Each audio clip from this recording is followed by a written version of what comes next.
morning, good morning, good morning, good morning, YouTube viewers. Good morning, Facebook Nation. Good morning to all people, all colors, all races, all languages around the world, men, women, children. May you have the best day. May you have the most productive day. And for whatever goals that you have set forth for yourself on this day, may those goals come to fruition as long as those goals benefit all of humanity. And with that being said, beautiful morning, beautiful day. Let's look for the best in each day. You got the holidays coming up, family time coming up, so it's a good time to enjoy, but it's also a good time to be wise. And I'm going to bring the positive, and I'm going to take from negative and flip it to positive, and show how we can better, we can use our thinking to our advantage. That for every situation that we might find in a negative way, we can reverse it into something positive. So today's topic, we're going to get right into it, but not so fast. Two things that I want to answer. The first one that I want to answer is, I always mention Facebook Nation. Although I'm not on Facebook, I'm only on YouTube.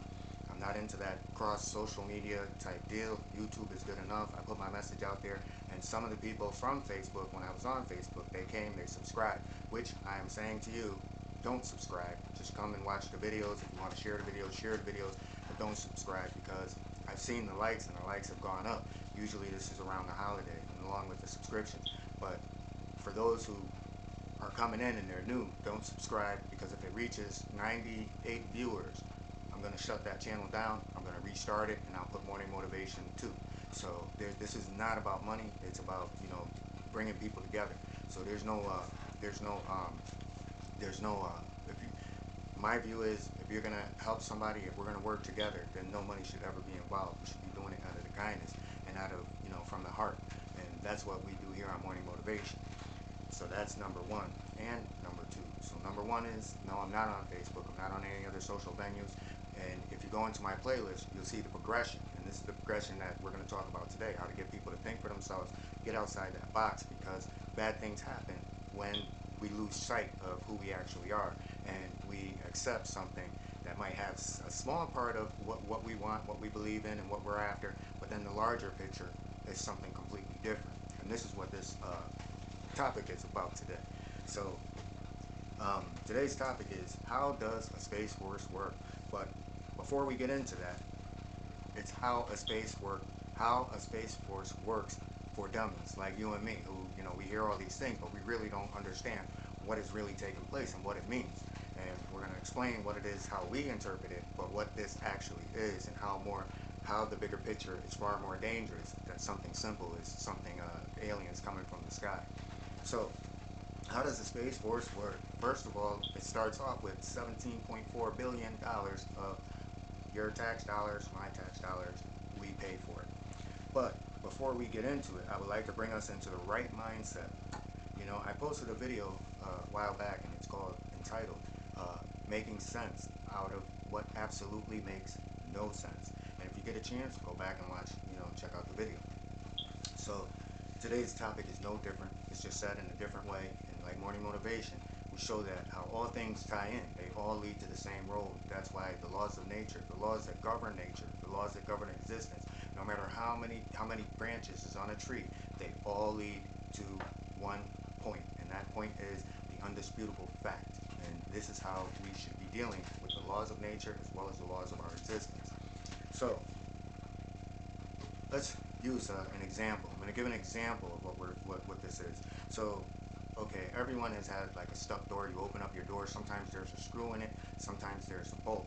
However, we're going to look at it as, you're trying to close your, house door, and there's a bolt that's sticking out, and you can't quite close it. So you fix it.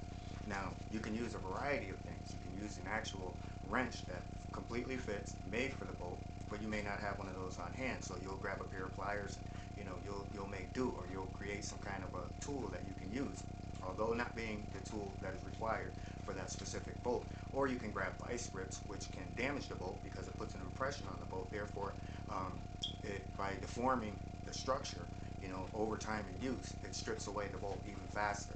So we know that, the proper tool will do the proper job for a required task in any situation. You can use it as the same thing as a screwdriver and using a butter knife or a coin to turn a screw.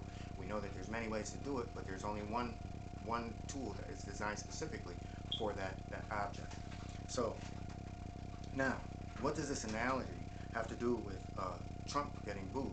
But before we get into Trump, I want to reverse. I want to revert, and I want to send a special thank you out to the Federal Bureau of Investigations, to the FBI.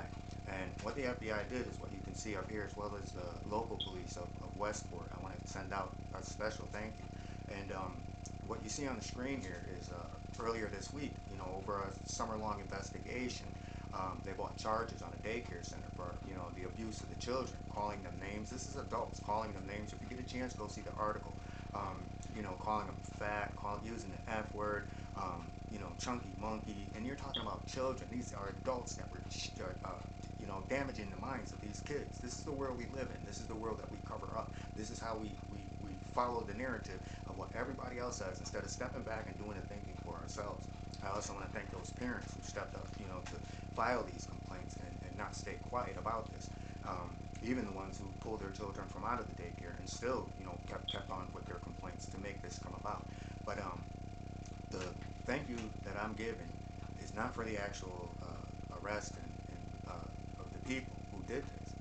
I want to thank you because of the people that you arrested who knew about it and absolutely did nothing. And in all my videos, I tell you, we're all held accountable. And we think that we're not. We think we're above the law just because we can watch something happen and not speak up about it. This is the first time that I've experienced where they actually went after all of those people who sat back and knew what was going on and covered it up. Now, this is the America that I know.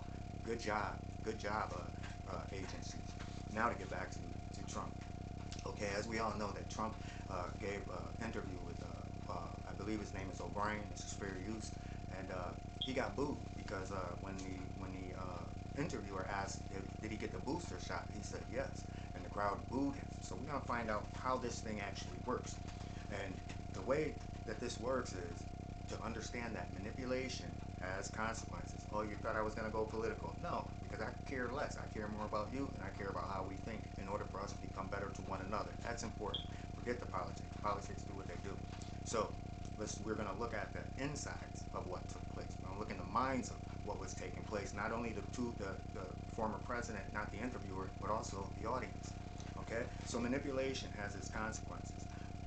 By looking at manipulation as that bolt that we see in the door that needs to be tightened in order to repair a stuck door. Okay? So, to go back on that analogy, there were people in that crowd who backed him during his campaign, specifically for specific reasons. And those people who were anti-vaxxers, he knew this, as well as he knew, not him, but all politicians. So we're not staying stuck on one. This is the mindset of all of them. So, because it's a program, you understand how it works. You know what I'm saying? That's half the battle. So he knew, just like all other politicians, they know they send people out to analyze what it is that the people want. And we can take Biden, where he talked about, clearing out college debt. You know how many votes he got for that?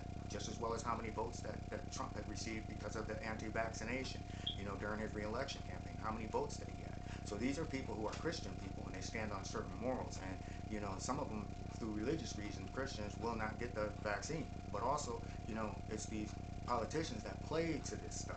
They use this stuff. And there's a consequence to it, as he found out, because let's take vaccination out of the picture. And we'll show you how deeper this works. Let's take vaccinations out, okay? Cancellation of all school debt loans, okay? Take that out.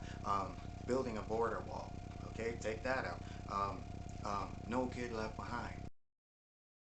Take that out. So, we know none of them have ever delivered. They'll start something and then someone else comes in and reverses it. This is the game that's been playing all along.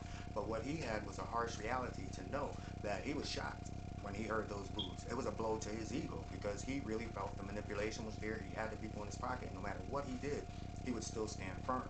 So what took place was a disconnect during that statement. What was the disconnect was the disconnect of manipulation, where the people can no longer be manipulated. And this is how this works for all of us to understand. When first time he wouldn't answer the question of vaccination, this was during his re-election, wouldn't answer it. Then somewhere along the line they got him to answer, and the people still stuck with him because, again, again, making sense out of what makes no sense. They said, well, maybe, it's the pressure from the office itself. They're pressuring him, so we come up with these excuses to justify, for someone who said, made, not to say that it was a hoax, but, downplayed the severity of it. So when he admitted that he had got the booster, that was a death blow. That was a death blow. And the rest of the time now, he's going to have to figure out a way to get those people back, because those people probably more than likely will not vote. And this is in the hundreds of thousands of people. But yet and still, you can take him out and put any other politician in to do the same thing. This is how it works. So when he got booed, that's when reality comes into play. That you can only do things for so long before people wake up. And thankfully, people are waking up, because you see, an extremist only votes on extremist views. A Christian will only vote on moral views. A municipal person, a person who works for the city, works for the state, works for the government, works for, local municipalities, they'll vote according to law and order. So you see, it's not a politician's job to give the people what they want, or to, stand behind everything that they offer. What their job is to find out the want and need and politicize it for a vote. As long as they're in office, they don't have to do jack. And this is what we see happening over and over and over and over, no matter the situation. But the one thing that we see that falls in line with all of this is these guys and these women, they start out in politics from a young age, and then they die in there. If we want to make change, we have to say to ourselves, no office should be held by anyone longer than an 8-year period. That goes for mayors, governors, representatives, all of that. They just can't do it. Then you eliminate corporation and lobbying influences. But we don't think on that higher level, and we don't ask the right questions. So now, let's get back to that $17.4 billion. Again, making sense out of what makes no sense. Okay, so let's look at what the Space Force, what we perceive the Space Force to be all about, based on what we've heard. So we've heard that, we need this Space Force. The government just unleashed these documents, opened up these files to say that UFOs are real. So now we throw out the fear factor. UFOs are real. Deadly comets, deadly asteroids, meteors, those things. We need a Space Force so that we can monitor. That's what NASA's been doing all along. That's not a Space Force. So when you're given over 200-something billion dollars to, one space agency that has been doing the same thing that now $17.4 billion is going to be used for, got to make you think, got to make you open up your eyes.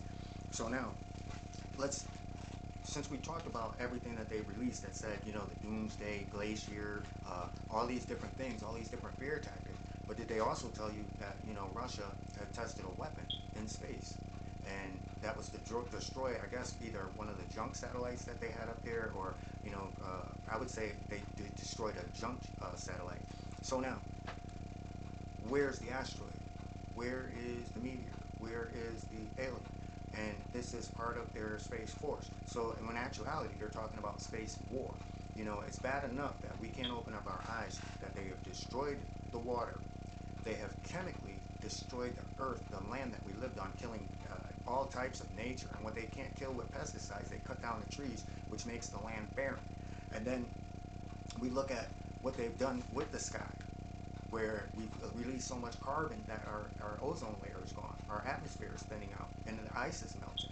So we've destroyed everything on Earth. But let's talk about the tens of thousands and maybe even 20 of thousands pieces of huge junk, bigger than houses, floating around up in space.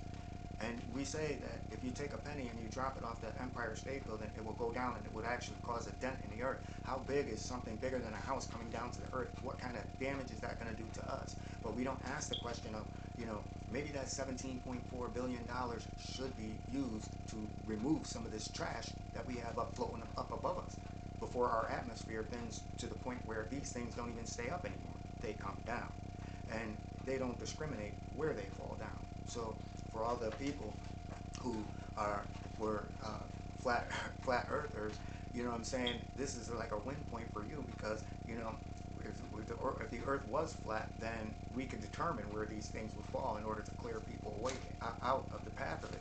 Whereas the world is round and it's spinning, but the atmosphere is actually stable. It's not spinning at the same rate as the earth is spinning. So these things can come down anywhere. It's like shaking the dice and rolling them up. Here comes another object. On what day and what time, we don't know.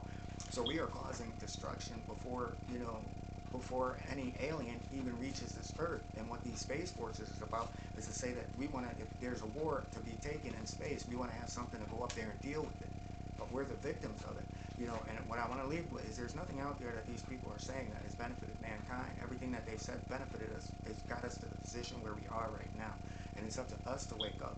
And it's up to us to, you know, to not critically think, but to think critically because we have to. You know, these things are happening so fast and coming out so fast that it's changing the world in minutes, not in years. It's changing the world literally in minutes, from day to day. We don't know what we're going to get, but we do know that everything is actually falling apart. But it's up to us because this is the right time for people around the world to make a change because, you know, we're starting to realize how much we've all been played against one another. And you know, that Space Force is just one of the things where it's going to take us globally to stop war in space. Not against aliens, but against countries blowing out their satellites, destroying their satellites. What guarantees do any of these countries that are doing these space forces and they're sending up these satellites so that they can destroy one another's satellites in a time of war? You know, what's the guarantee that, you know, those things don't come crashing down on us? It's not to put fear, it's just to get us to wake up to see that, you know, the things that we're asking for, which ties back into why the former president was booed, the things that we're asking for, we're finding out that they really aren't, there's no guarantee that those things will be offered. So by not guaranteeing what these things are offered and not holding all politicians, not just in this case, but all politicians, you know, to their word, and changing up your votes, nothing will change. Nothing will change because we don't control what is being done. Big corporations, pharmaceuticals, and, you know, people in power, those are the ones that are, you know, calling the shots. But manipulation is being played through all of us. And the way that we stop manipulation is we have to stop with ourselves because we're using manipulation. Each one of us upon this earth is using manipulation on one another. So if we want to change those questions, the bigger questions of the bigger picture, we have to start with ourselves.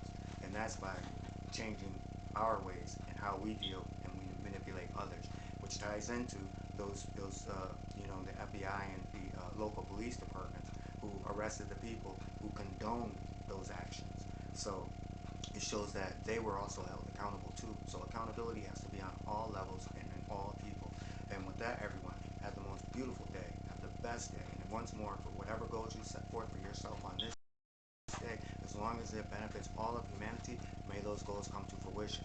And men, women, and children, all languages, all colors, all languages, peace and blessings.